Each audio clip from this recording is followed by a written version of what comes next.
paper about computational methods and the question of objectivity in textual interpretation, and it will be presented by Augustine Farinola. Thanks. Thank you so much. Thanks to the organizers of this event. Thanks to the chair as well as the co-panelists and presenters. The title of my research is Computational Method and the Question of Objectivity in Textual Interpretation. This is an aspect of my ongoing PhD thesis, and supervised by Professor Jack Reeve, Dr. Marty Ehler, and Richard Graham. It's a little bit theoretical and practical, but to just present as a paper for this conference, I've taken the title of Postphenomenological Hermeneutics, which is creating theories that will govern most of what we do when we do textual interpretation. I have a background in philosophy, and specifically philosophy of science and technology, and that has informed the practical questions as well as theoretical questions that comes to my mind anytime I'm engaging with digital humanity tools. For the sake of this research, I focus on Voyant 2. And the research question is, what is the best DH practice in deploying CATA, which is computer-assisted textual analysis? You know, are we going to use tools, or we're going to develop tools? And what is the theoretical framework that we can build this engagement upon? And I'm proposing a postphenomenological theory as a way forward, and developed framed it as postphenomenological hermeneutics. Postphenomenology is a philosophical theory of how we relate human-technology relations and how we relate with technology. And it was made popular by Don Ihde, who actually who took off from postphenomenology of Heidegger. Heidegger, in the article concerning, when he asked question concerning technology, he said, we take technology as tools, as something that we're using. But if we are not so conscious of the fact that it has its own essence, we end up being immersed in it, and then it will begin to control us. In the sense that the technology is not like a tool that you undo and influence that does not influence you. And that is the point of view of this exchange between the human and the user that comes into play. But the postphenomenology, unlike Heidegger, who make it theoretical, postphenomenology brought it down to let's deal with individual technology and try to question it, and not just run away or talk about the negative part of it, but talk about how we develop it, how we engage creatively with it. And that's what informed the framework. In this analysis of postphenomenology and human technology relation, Ihde has developed 4 frameworks that one can apply to various technologies and see how that fits into that. People in sciences, people in social sciences, and people in various have applied it. A lot of people have used it to examine emails. People have used it to look at this movement from books to electronic text.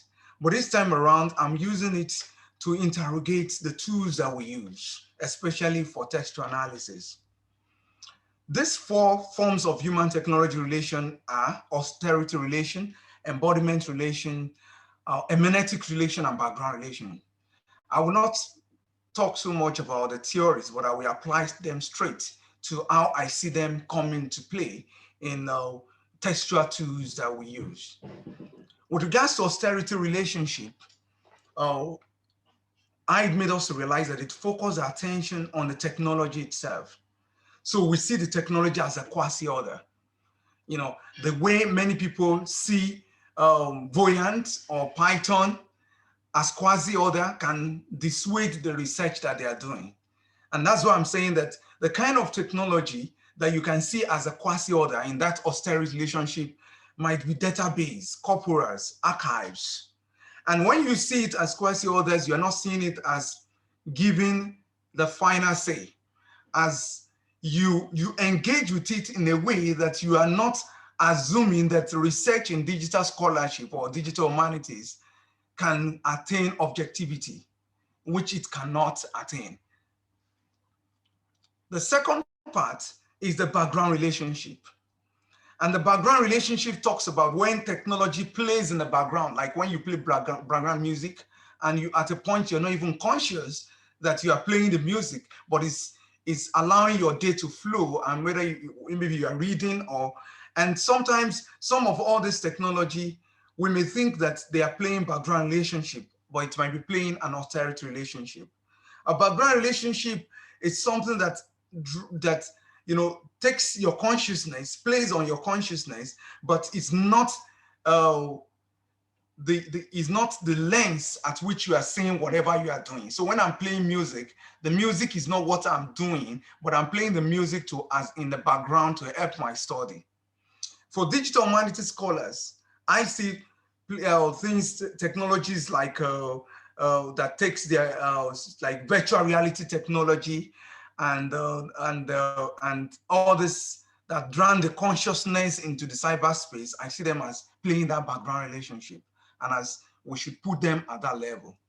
Embodiment relationship comes into play, and this is very important when we are engaging with some of the current tools.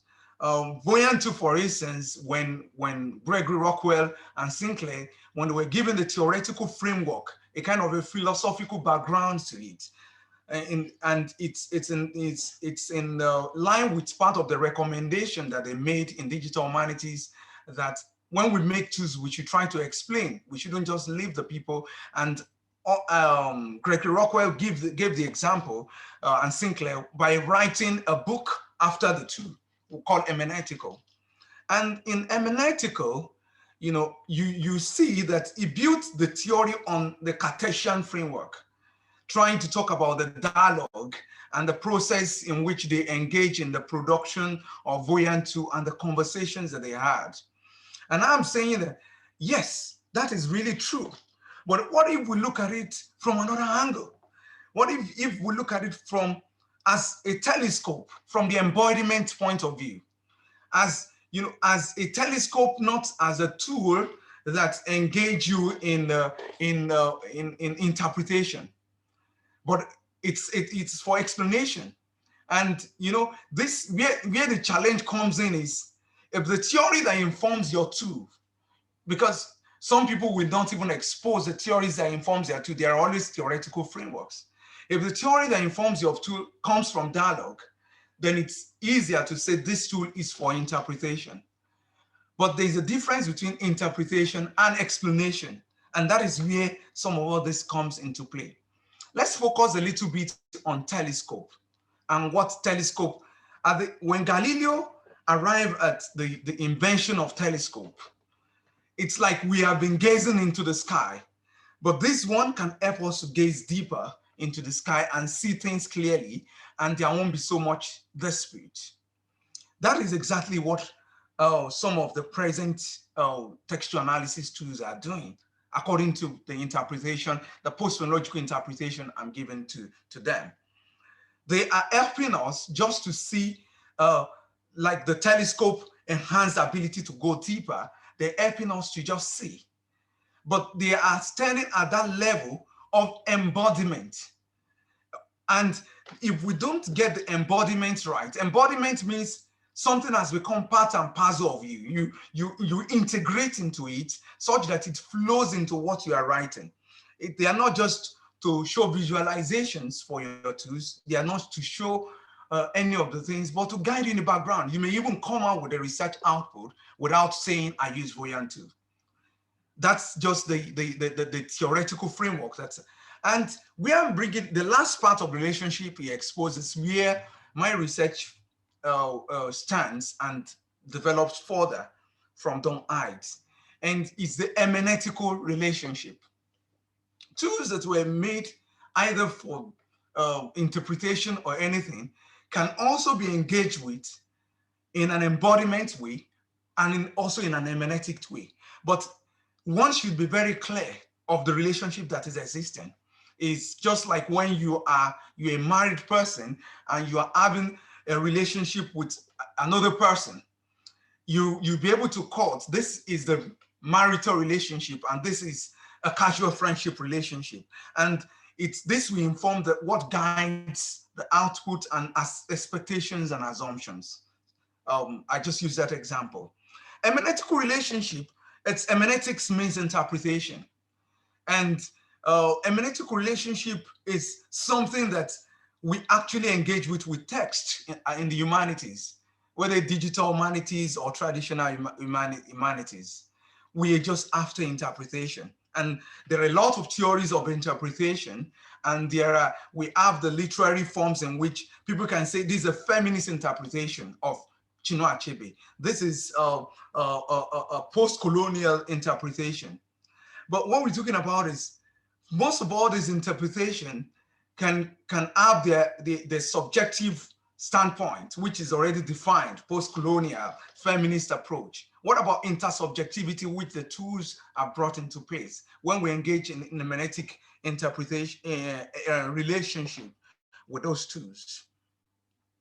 From Don Ihde understanding of hermeneutics or hermeneutic relationships, it talks about entering into a practice with artifact in order to ascertain knowledge about the world that would not otherwise be available. And that is very similar to part of what many scholars in the humanities will talk about, that these questions that we are asking now, they won't be available. This is the new thing that is coming into place. And when we use the tool, we bring the clarification, we try to make it clear that it's not the visualization, it's not the quantification, but it is these hermeneutical dimension. And the hermeneutics, I introduced the hermeneutical approach to go beyond just hermeneutics to hermeneutical postphenomenology. And this is where the hermeneutical postphenomenology, we talk about a situation whereby when you engage with a tool, you identify the assumptions that you are beginning with.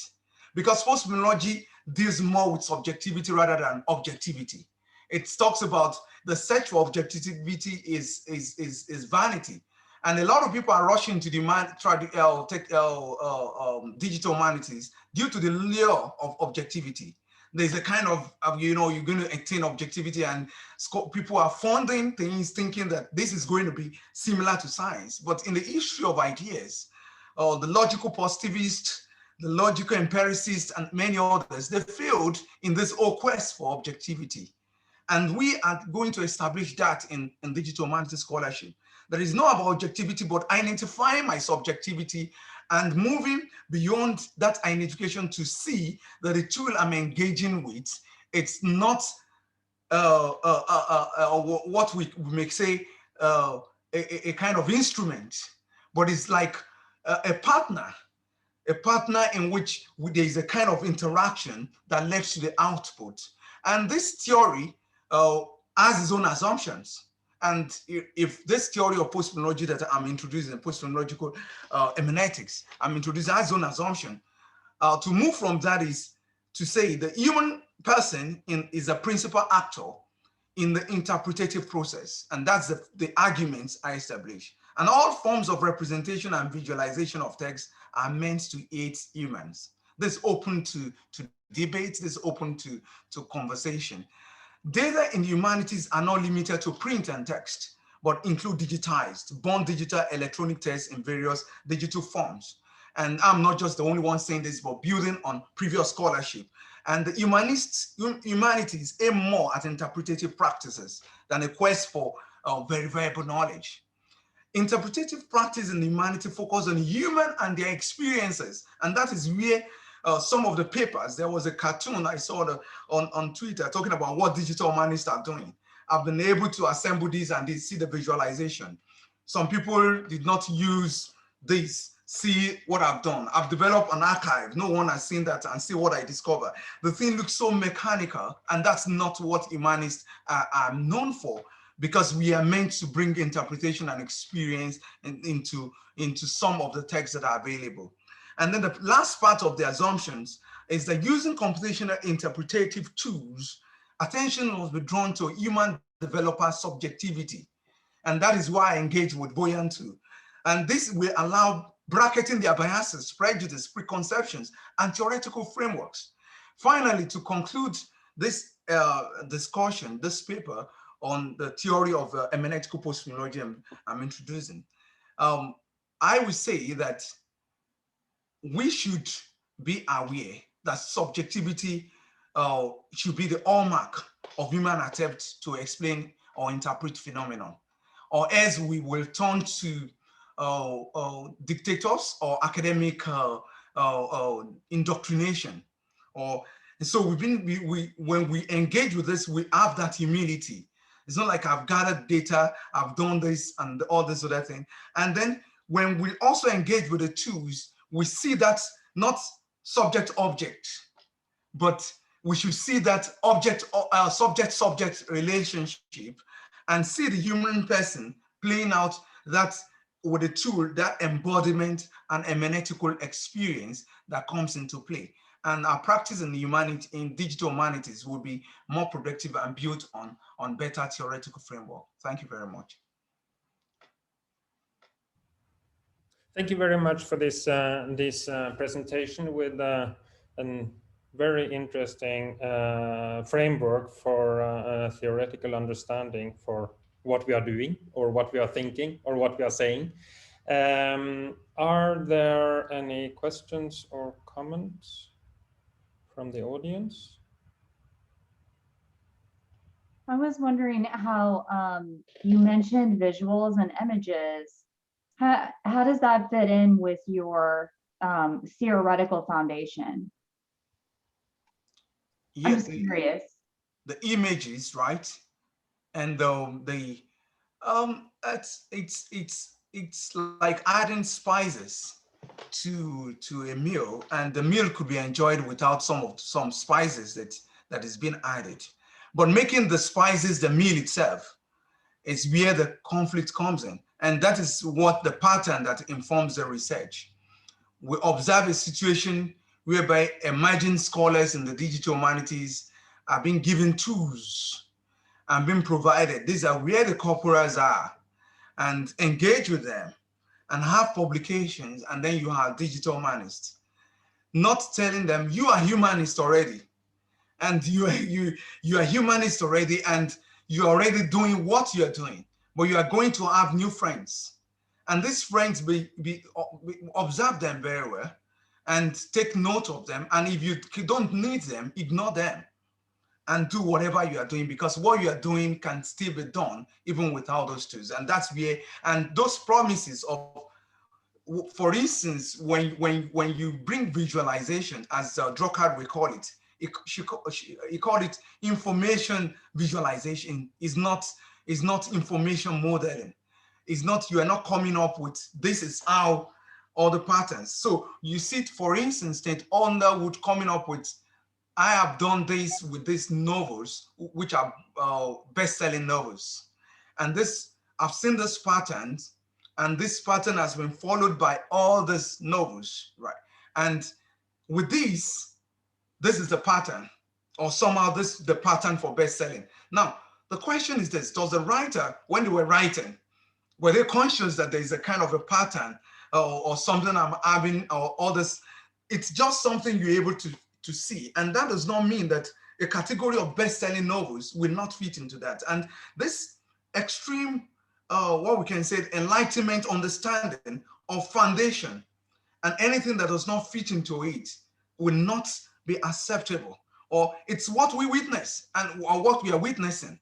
And that also informed a lot of things in the present digital humanities scholarship that I personally observe, where some papers, some categories cannot come in other play, in other parts. A sort of foundationalist approach, instead of seeing these things as they are. And some people will talk about liberalism, or bringing, which talk about in the critique of digital humanities scholarship.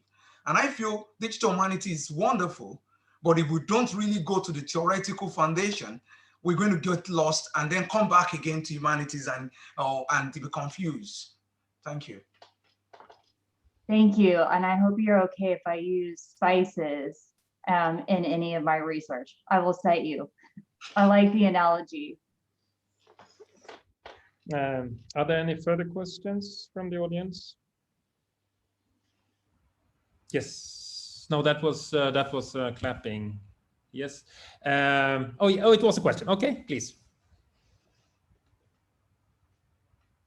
Sometimes it's tough to get the right emotion. Oh yeah, I know. Yeah. I know. All the hands and the virtual hands and everything. It is. Yep. Okay. So I'll just lower my hand. Augustine, thank you. That was a very insightful, very informing and engaging conversation. I have many questions, but I'm just going to try to stick to the most important one so that we can, because I think we're running behind schedule. So you talk about this humanities postphenomenology, which is really great. And I can see how it occupies a very unique space in digital humanities in Africa, especially when we're thinking about text-based analysis or data collection or mining, really. And we've done some of that in the summer school. So it's nice to actually see this theory behind some of the things we practice, like just without thinking about some of the knowledge that underline our practice. So my question is this now. It seems that as you've explained this concept, it works more in the humanities because of the abundance of texts that we have. Could it also have a space or occupy a place in an institution or a department, a field that doesn't really work with texts? Right? Because I've heard so many people at the conference talking about their ideas, and some of their ideas, I think there was a woman who talked about GIS project, as she would be looking at the National Theatre with something else, like really very fascinating project. And I was wondering where this your concept lends a hand to that kind of project, if that makes sense. Yes, during the time I was exploring Don Ihde's 4 categories of human-technology relationship as applicable to digital humanities, I identify the authority relationship, which is, we talk about the order, and some of these repositories and archives and all this are more or less the order. They are completed works by some people. But in creating them, you have, for instance, now, Kao, or maybe I call it Chao, she's one of the digital humanities scholars in Africa. She developed a museum of or archives of colonialism, African colonialism. But it's also a British archive of colonialism. But each of them have what informed the data, the selection, the interpretation, and this should be made explicit, rather than this is the archive and I got this from the archive. In relation to the QGIS tool, for instance, that somebody want to use in this, I was trained it could be ArcGIS or QGIS, but during the Cambridge training in QGIS, the first thing was we've been taught how to do the geolocation and to do geomapping and to do, but for me as a person, I was interested in, I want to understand the tool, what informed the tool, and what I can do with the tools and how it came about. And the whole framework before I start trying to say I'm building whatever I'm doing on, such that I will not end up thinking that I'm coming up with what I'm not going to achieve or come out with. And we need to be very critical. It's not, but this critical approach is in a postphenomenological spirit, not phenomenological spirit. Phenomenological spirit will say this is bad, this is Eurocentric, this is all just whatever. But a postphenomenological spirit is to look at what are the advantages, what are the good parts, what are the bad parts. And because someone can do a good research in Africa without doing any geolocation and QGIS, and the research will be valid. But if the person even use QGIS and everything, it turns everything to a mess and distorts the entire work. So these are some of the things, but someone may be thinking, I have to use QGIS, I have to use this, I have to use that, which is not necessary and is not compulsory. When you begin to see what informs it and begin to ask yourself, what can I do that will also give a framework that can address my research question? And how do I use, like Don Ihde also talk about in his theoretical framework, multi-stability, which I introduced to digital humanities too. Multi-stability is the person created this tool for this, and I'm going to use it for this. So this could be a comb should be used to comb your hair, and someone could use it for another thing.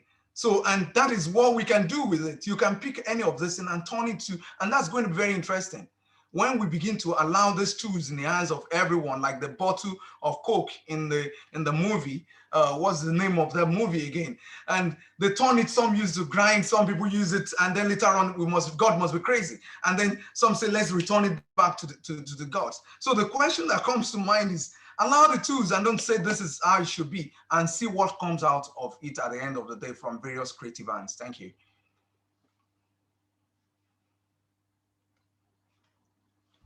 And even better without muting.